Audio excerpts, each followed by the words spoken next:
Hey guys, and welcome to my 37-week pregnancy update. Wow, I say this every single week, but the days are trickling down. I've essentially made it to what they call full term, but I don't know. The information on that is kind of swayed. A lot of people still consider 37 weeks full term, but as we all know, the due date is considered at 40 weeks, and I think more or less the new full term date is kind of considered between 39 and 40. So either way, I am getting close. Baby girl can come any day now. So to get this started off, as always, I'll give you my bump update. No shirt today, so it's real easy. Here she is. I don't know if you can tell, but she has definitely shifted and dropped. I just feel like my belly is kind of almost a different shape. She's balled up and kind of down here. It's softer up here now, and she's all right here and down, because it used to be harder up here. And front view, another side view. Yeah, so there she is. From what I have read and watched, because I watch a solid 5 pregnancy update videos, week by week pregnancy update videos every single week. That are one of them is Mama Naturals, if you're interested. One of them is Mama Naturals. I watch the channel Mum, and they have all the weekly updates, as well as little vlogs of moms and their experiences. So those are more people that are just sharing their own personal experiences, as well as research that they've done themselves. And then I watch Diana in the Pink, which she is actually a woman's health. I don't know if she's considered a doctor or a nurse of some sort, but she is a woman's health essentially specialist.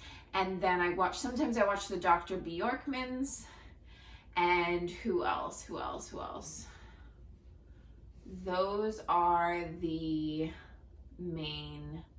Oh, and then I watch, I think it's called Parents News, and it's a funny one. It's just a little 2-3 minute video clip about pregnancy each week, and my husband likes that one because it's animated and it's pretty funny.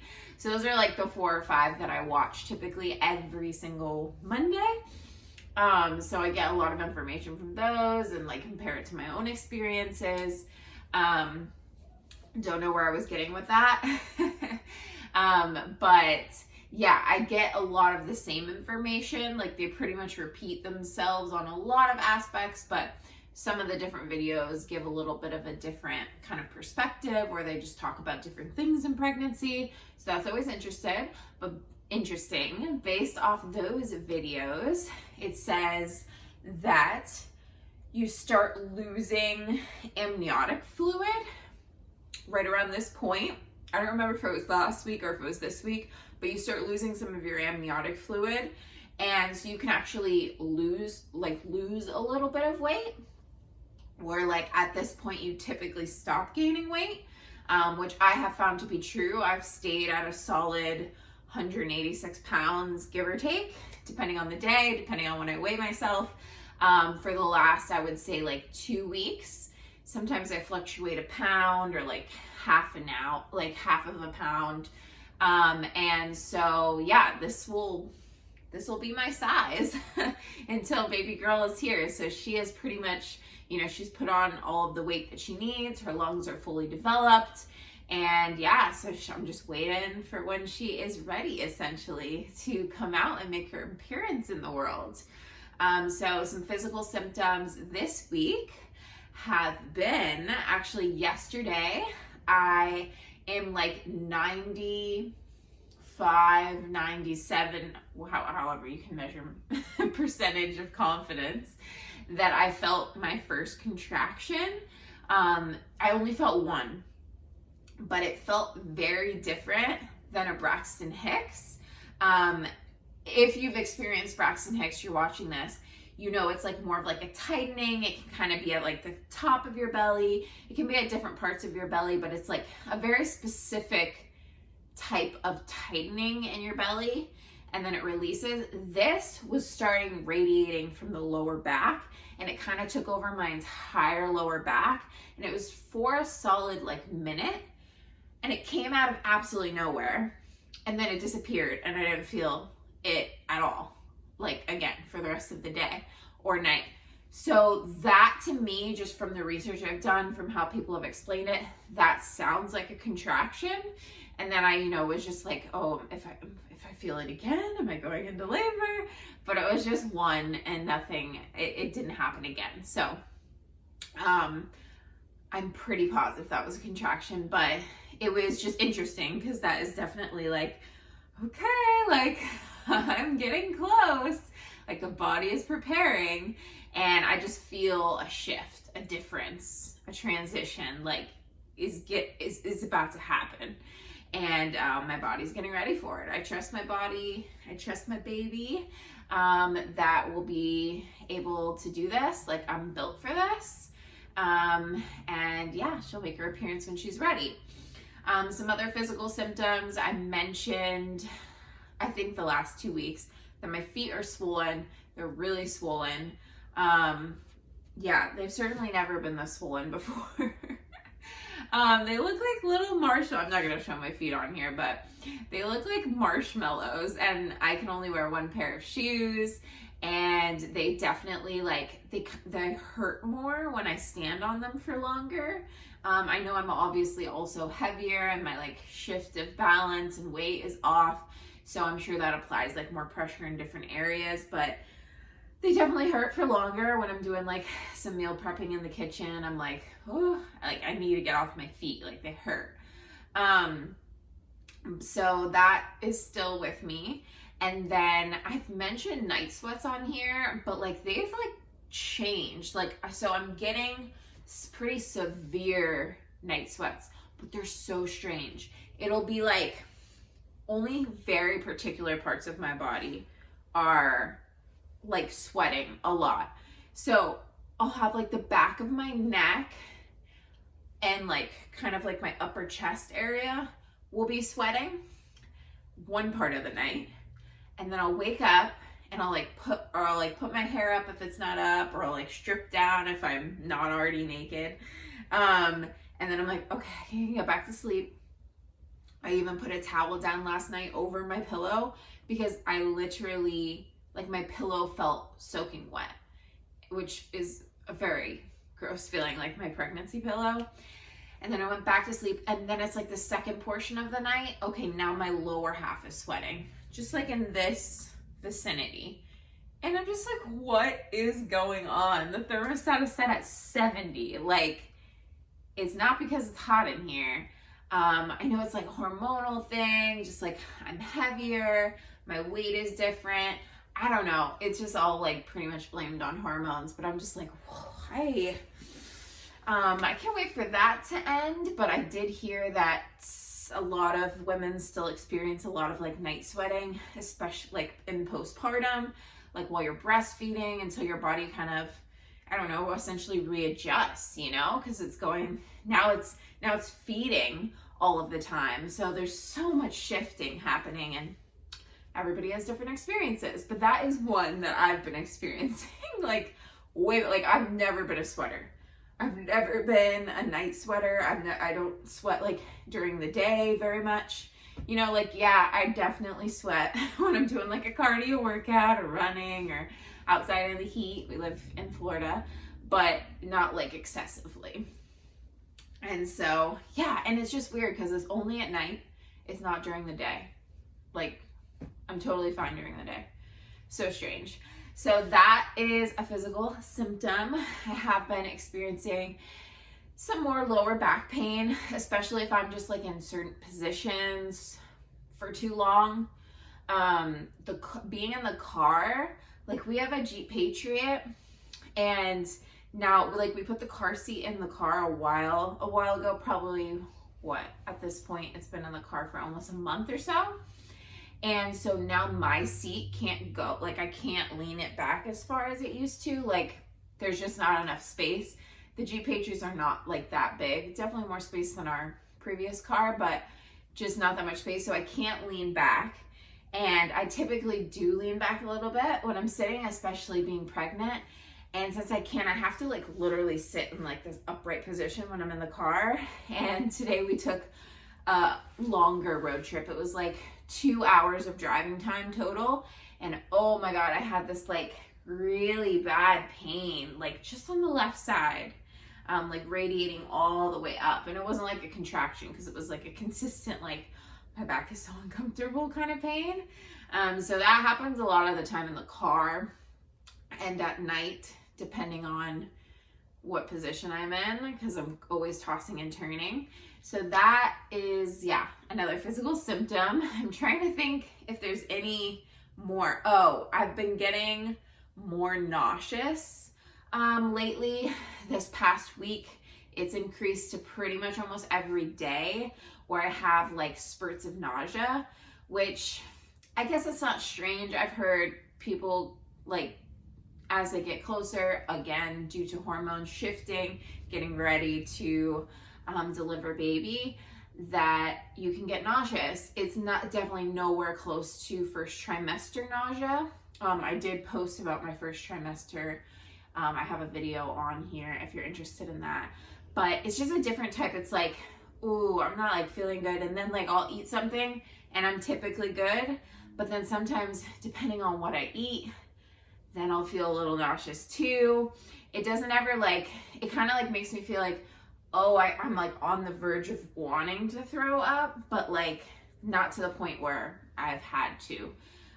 So yeah, that's not fun because it just kind of comes on randomly. And then I'm like, if I'm not in the position where I have food made, I'm like I need to eat something now.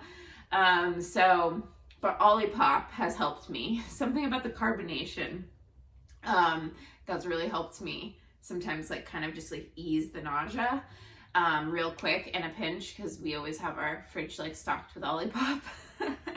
Root beer is my favorite flavor. So yeah, other than that, I've just been feeling some different feelings. Like she's rolling more. They're not like kicks, they're like big rolls. Or like when she does move, like I'll feel like this kind of like burning, stretching kind of pain in certain areas that goes away pretty quickly.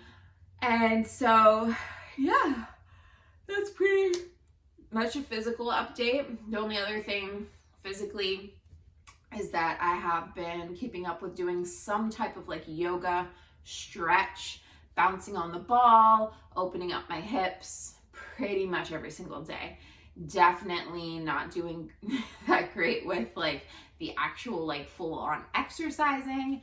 It's gotten hot again and I really can't walk for long periods of time. So I'm really not going for my walks anymore at this point. I'll just go for mini walks depending on like when we're running errands or things like that. But yeah, so that's a physical update. I showed you my bump and now let's move to emotional update. So I have been pretty good for the most part. It depends on the day. It depends on like if it's one of those days where I'm feeling like I'm really tired, then on those days I definitely am more moody, more emotional. But yesterday, for instance, I had such high energy for like almost the entire day until nighttime. And I just like did so much. I didn't even need to take a nap, which is great. And I just got so much done in the kitchen, checked off all of my things on my to-do list, added things, got more things done. I was just like getting so much done. I felt so productive. But then there's days like today, I go to like the strawberry festival with my husband, and that was fun. We walked around, ate some like not so great food like kettle corn and cotton candy, and got a bunch of strawberries. But it was like outside in the heat, and we were walking around outside, and like I hadn't done that in a while. And then I got home and I'm like, I have to take a nap. So I slept and like kind of just laid on the couch afterwards for like an hour and a half, and that's okay. And now I feel, you know, a little bit more energized. As you can tell, I'm not yawning nearly as much in this video. although I just said yawn, so.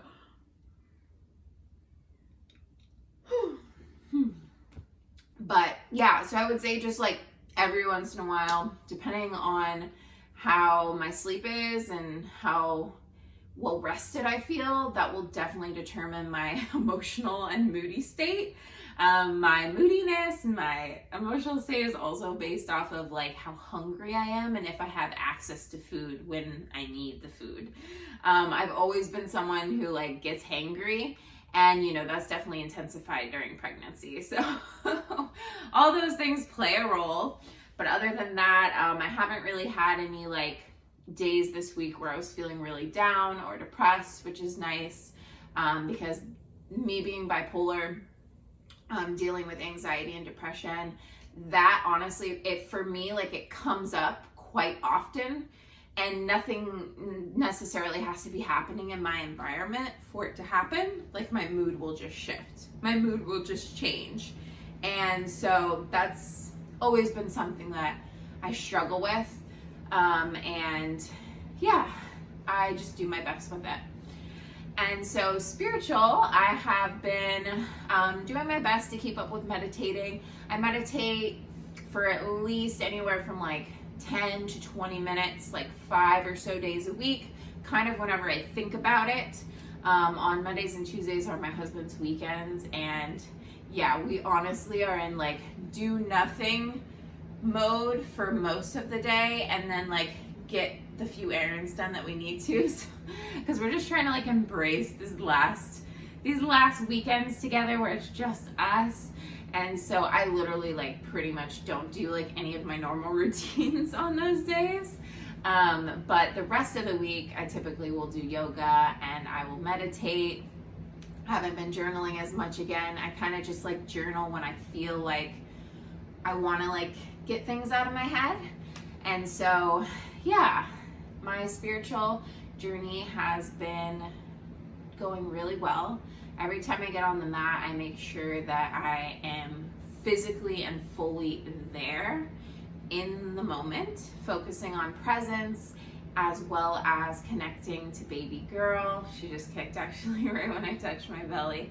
And that's been really helping me connect with her, connect with the present moment, prepare myself for what is about to come between labor and delivery and postpartum, becoming a mom, this huge transition that's about to happen. So more so than ever, I think it's so important to be mindful and continue to prioritize my mindfulness practice, because yeah, I'm gonna need it.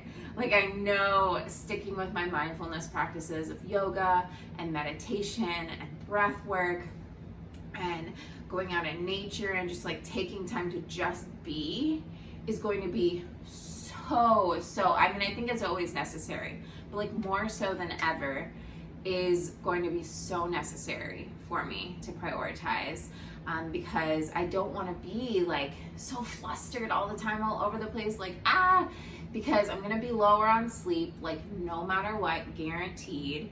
And I think that these practices will definitely help me at least feel somewhat normal, because I know at first I'm just not going to feel normal until we get to this point where we get some type of routine, this new type of routine. So yeah, that's kind of my spiritual update. I wanted to finish this off as I normally do. Now I go to my midwife appointments every week now up until delivery. And so I just went to one, what is today, Thursday?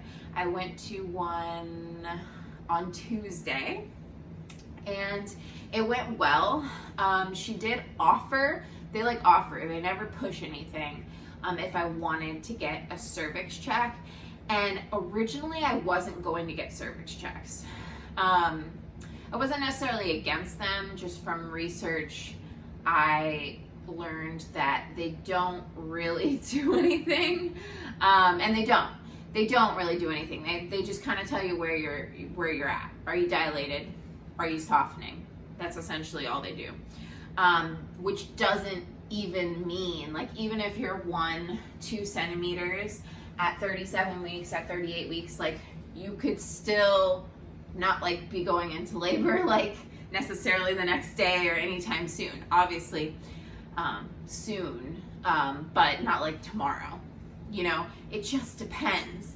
But I kind of like was really curious. I was just doing it essentially. I said yes to do it out of pure curiosity. And I don't see anything wrong with that. You know, like I did my research on it. I know what it entailed. I wasn't worried about infection. I mean, there were gloves. I'm not really worried about that.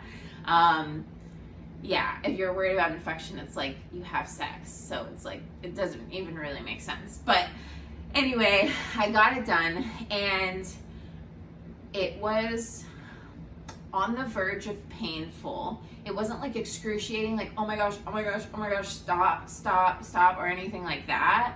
But it was definitely more pain than I was expecting.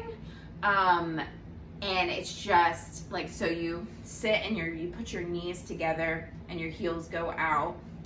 And I mean, your doctor sticks her fingers all the way up. And I guess I didn't realize, like, I'm no doctor. I'm not good with anatomy. I've done a lot of research, but like, I guess I didn't realize how far up she had to go to get to the cervix. And it's at this weird, different type of angle. And I'm tight, you know, I'm raw and real on these. So I'm talking about pregnancy, for goodness sake. So I don't hold anything back, but I am tight. So, and I've just never experienced that feeling before. She said that I am like the tip of her finger dilated. So not even a centimeter. I don't even know what that would be, like half of a centimeter. I'm not dilated, let's just say that. But she did say that I'm softening, so that's good. I've been having my 6 dates every single day, as well as most days. I've only missed like a couple days of drinking my raspberry leaf tea. So I've been trying to do things, lots of stretches, lots of opening. Just gonna be honest, sex is very uncomfortable for me, so that has not been happening as much, and I know that that can help speed along the process. Not guaranteed, but it can. It's just very uncomfortable for me, so I just haven't been doing that. But I've been trying to do everything I can, you know. It's just when baby girl's ready, she's gonna come. So anyway, back to the prenatal appointment. She checked and I wasn't dilated, and she said that next week, which would be this coming Thursday, so a week from today, that she can do another cervix check next week. And if I'm at least like 1 to 2 centimeters dilated, I believe she said, then she can do a membrane sweep if I want.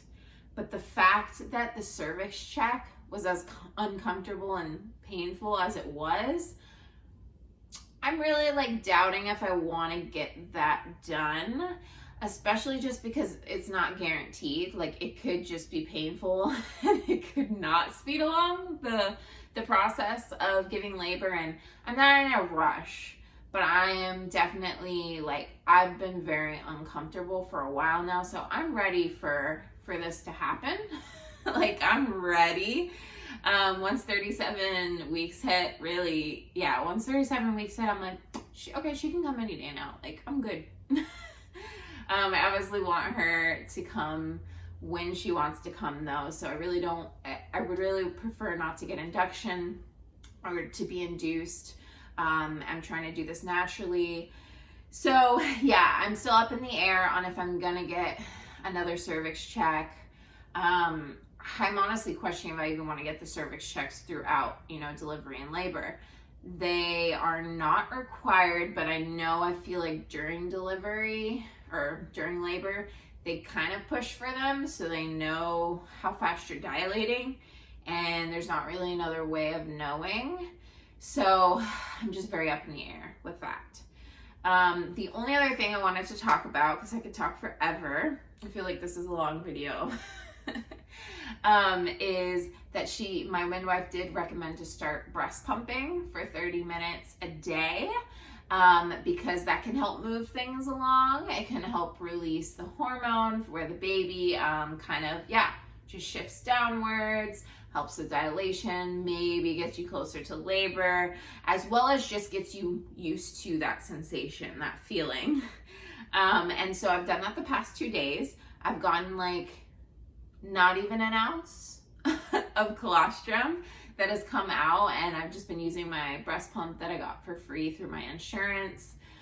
So yeah, that's been an interesting experience. Obviously something I've never done before. My goal is to exclusively breastfeed for as long as I can. I'm going to be a stay-at-home mom. So, you know, unless I want time away and dad is watching her, then I would probably pump so that he has food to feed her with. But yeah, I'm going to be with her for the most part, all the time. So I should be able to exclusively breastfeed, but we'll see how that journey goes when I get to it.